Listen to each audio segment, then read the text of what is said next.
You can really tell that Strange New Worlds is trying to break down those Star Trek tropes, because they killed one person of every uniform color this episode, not just a red shirt.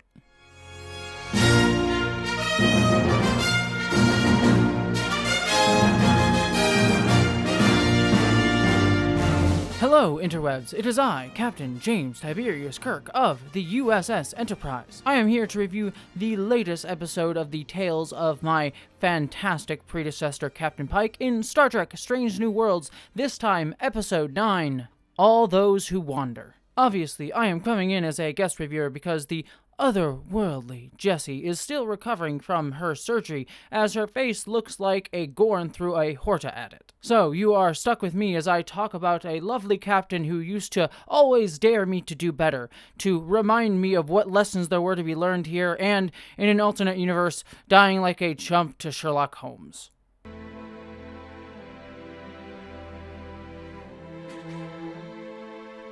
Ah, what a strange, weird, 2/3 good universe that is. Sorry, had something in my throat. Anyways, it is time to review this episode. Obviously, we'll do spoiler-free overview thoughts of the episode up front, and then spoilers in the back. First and foremost, like Memento Mori earlier this season, this was an incredibly dramatic and tense episode. Except for this time, instead of doing a submarine-type tale, this was most definitely a horror monster of the week type of episode, and for the most part, it pulled it off surprisingly effectively. While initially the episode's pacing was a tad off, not necessarily delivering the expert tense build-up that the Memento Mori episode had given us, when things start to get moving along in the latter half of the episode, they work incredibly well. While the episode is never particularly effective in terms of its scares, it's never overtly scary, what it does use this tense atmosphere to do is really test and put all of our characters involved to their limits in ways that are surprisingly emotionally resonant that you would not expect from a Monster of the Week type tale.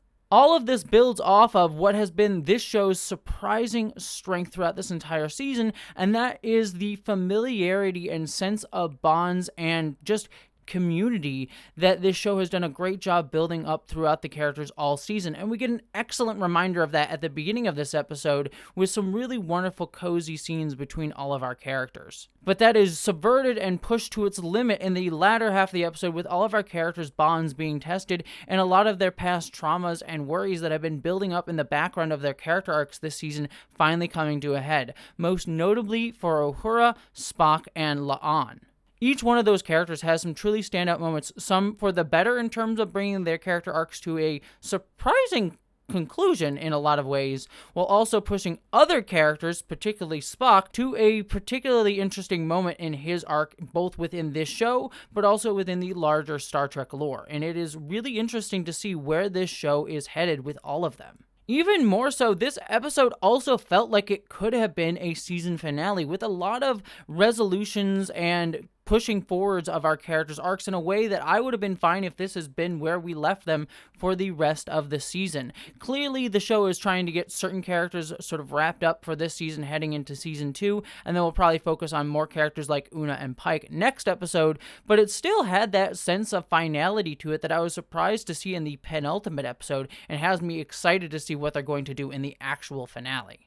That being said, there are a few nitpicks here and there with some smaller character moments. I wasn't particularly pleased with some of the more overt and obvious things that were going to happen this episode, namely around certain characters' death that you're like, okay, of course this character is going to die, as well as some characterizations of some background characters that we've had this season, I'm thinking of Sam Kirk, that ended up being mildly frustrating. But on the whole, this was surprisingly excellent and had one of the most emotionally impactful scenes of this entire season so far that I don't want to spoil here, but we will most definitely be talking about in the spoiler section. So all in all, before we get to spoilers, I will say that this was another excellent episode. While I don't necessarily think it was better than Memento Mori, if you liked that episode, you will most definitely love this one, even if there are a few controversial moments within this one that may polarize fans on certain reactions to it. But we'll have to talk about that in spoilers. So if you have not seen the episode, get away from here. Scotty, beam them up.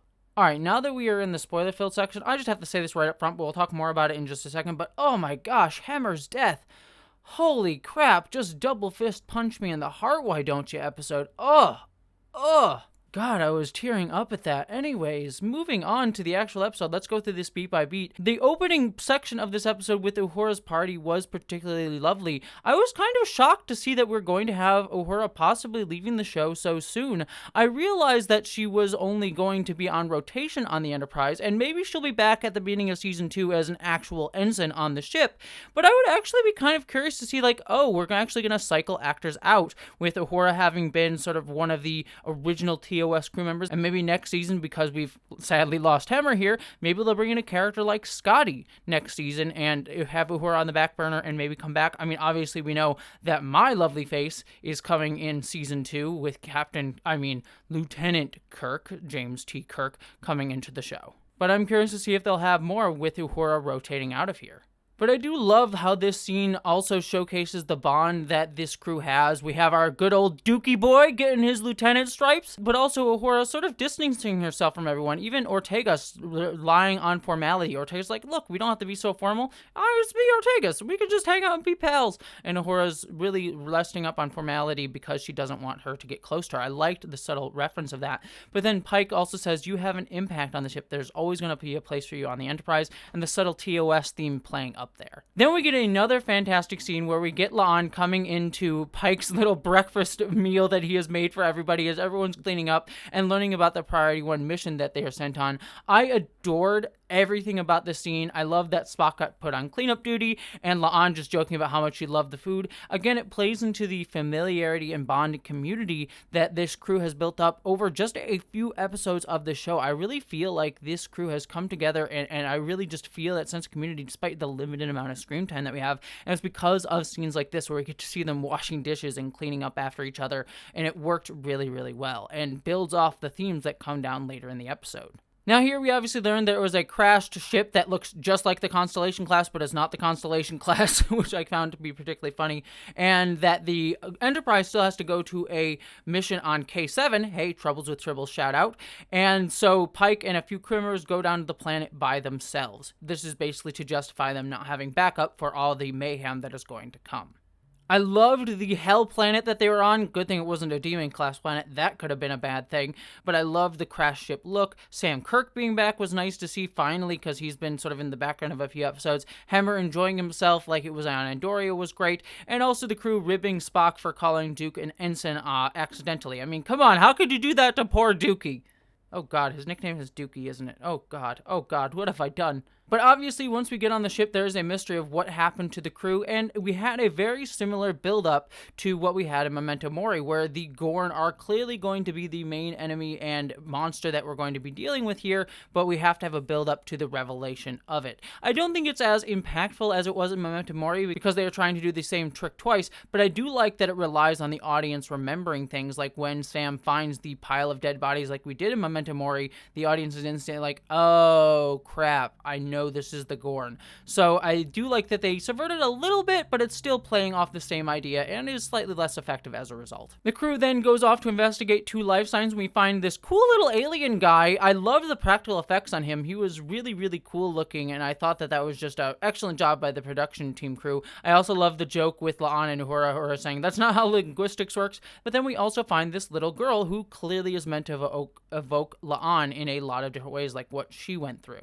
Then we get a small little scene between Chapel and Spock. Again, sort of Chapel pushing Spock to feel more of his human emotions. This is the thing, and I'll talk about this more in a second. I love this version of Spock's Ethan Peck really struggling a lot more with his emotions, kind of in a similar way that we saw him dealing with back in Star Trek Discovery, and being a little bit beyond the sort of emotional outburst that he had there, but still not being completely in control of it. And we're starting to see that arc towards the Spock that we maybe saw in TOS, where he was trying much more to clamp down on his emotions. And we'll sort of see that beginning here with his scene with Chapel, and Chapel encouraging Spock to have more emotions, and it's okay to feel emotions. But Spock sort of looking disdainfully down at that. Then we have a very sweet scene with Hemmer and Uhura building off of their scenes in Memento Mori, where Hemmer really diagnoses Uhura's problem that she's scared of making friends and putting down roots, which ties into the rest of her arc this episode.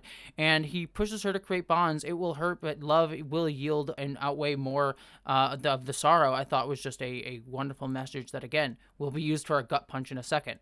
Then we get the alien and Ariana being looked into at sickbay. I do think the moment where Mbenga called her his daughter was a little bit forced. I know that we're sort of trying to have a tie back to last episode where he lost his daughter and also having a moment for him to connect with La'an, but it did feel a little bit out of place and a little bit just trying to get that in there. However, comparatively, I do like La'an getting angry at the girl because I think La'an sort of sees Ariana as herself and wants to push her guilt that she's feeling and also the tenseness that she's feeling at this whole situation on the girl. Not intentionally, but it is coming out in those ways. And I like Mbenga pushing her to say, hey, look, you can actually connect with this girl because you've been in a similar situation.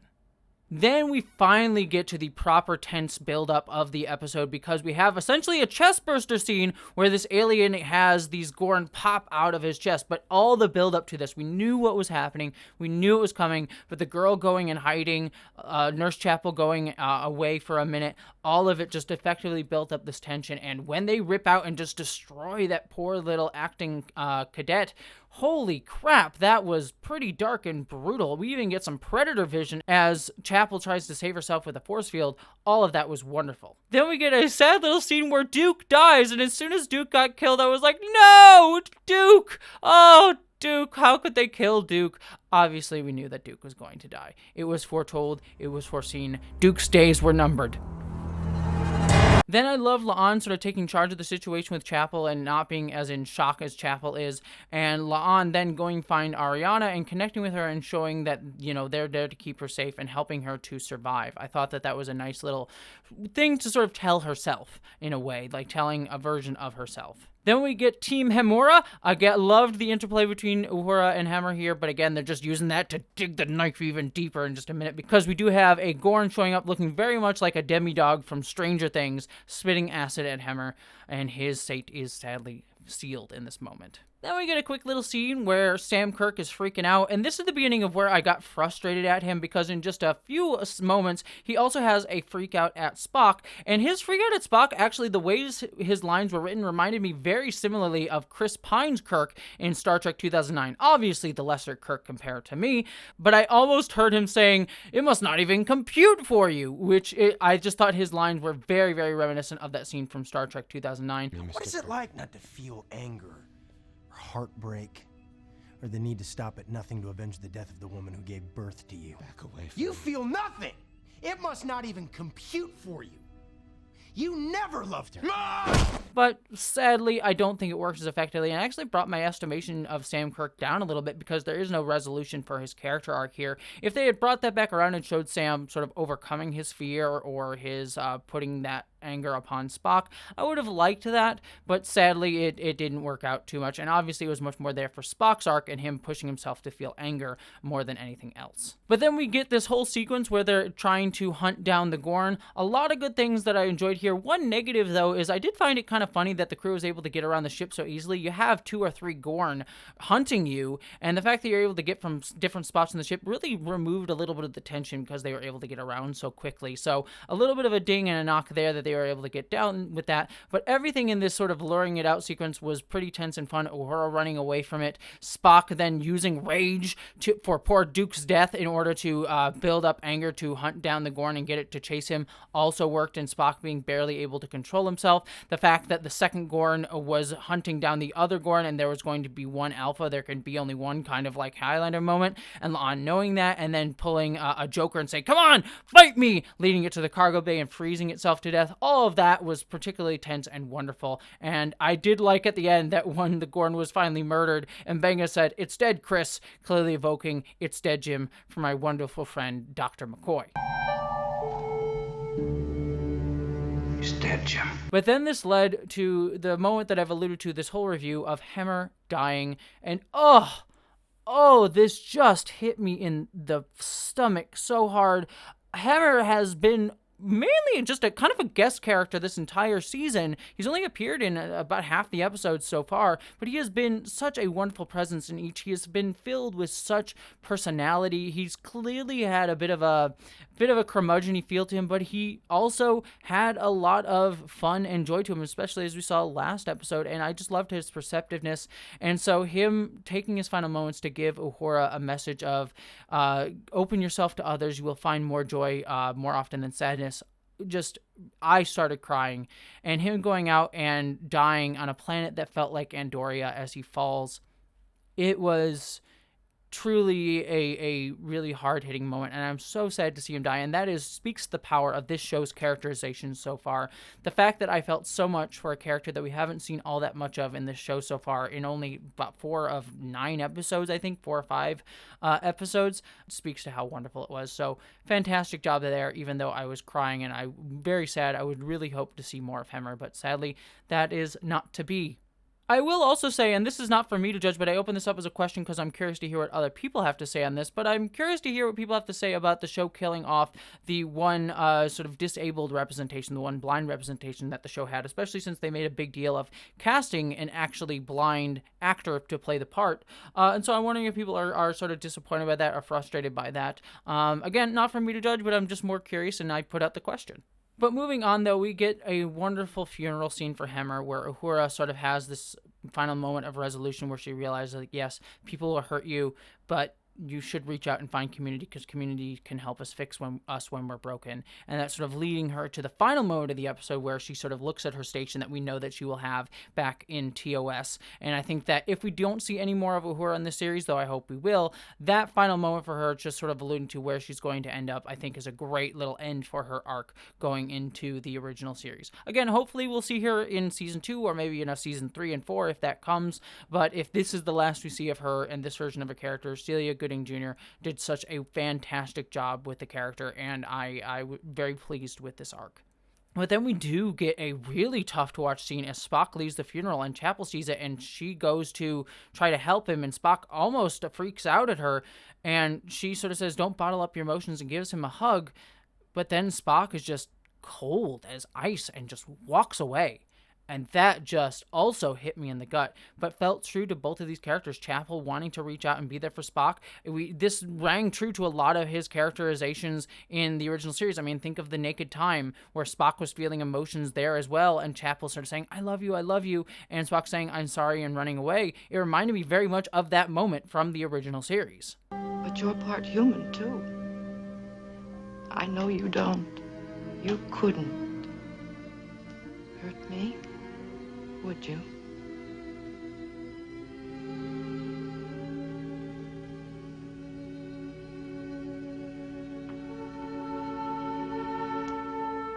But having much more emotional resonance here because Spock just walking away from her because he doesn't want to handle his feelings and doesn't know how to in a really appropriate way. So just a really tough scene to watch. But then this all leads to the final major scene of the episode where Pike and La'an speak, and La'an asks to go and find Ariana's family, trying to have a nice resolution to her arc as well. Again, I expect her character to probably come back in season 2, but this is a nice way to sort of leave her for the season and have us focus on probably other characters for the season finale. But I do like that she has had this growth throughout the season, that she now wants to try and find some sort of resolution to the arc that she's been on and the PTSD that she's sort of been feeling inside by sort of helping Ariana find her family. So I thought that that was a good resolution for her character's arc this season, and I'm curious to see when and if she will be coming back next year. So that sort of wraps up this episode. Like I said, while I do think this episode was a little bit slow going at the beginning and had a few issues here and there around characters like Kirk being a little bit of a jerk, some characters' deaths being a little bit foreshadowed, overall, this was a incredibly hard-hitting and emotional gut punch of an episode, and I was truly pleased to see it. But I'd love to hear what all of you have to say down in the comments below. Did you enjoy my guest reviewing of good old Captain Kirk here?